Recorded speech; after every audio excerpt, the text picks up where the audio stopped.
Rasululloh sallallohu alayhi va sallamning huzurlariga Buroq olib kelindi. Nabiy sallallohu alayhi va sallam Me'roj haqida shunday deganlar: Nabiy sallallohu alayhi va sallam Sidratul Muntahoga ko'tarildilar. Shunda Jabroil: "Bu yog'iga faqat o'zingiz borasiz, ey Muhammad. Agar siz yursangiz bora olasiz, ammo men qadam bosadigan bo'lsam, yonib ketaman" dedi. Nabiy sallallohu alayhi va sallamga bir kecha kunduzda 50 mahal namoz farz qilindi. Ortga qaytayotib Muso ibn Imronning oldidan o'tib kelayotganimda mendan "Sizga qancha namoz farz qilindi?" deb so'radi. 50 mahal dedim.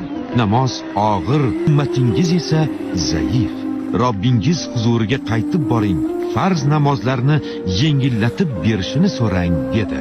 Musoning oldidan har o'tganimda qaytib boring va Robbingizdan yengillatishni so'rang deb takrorlayverdim.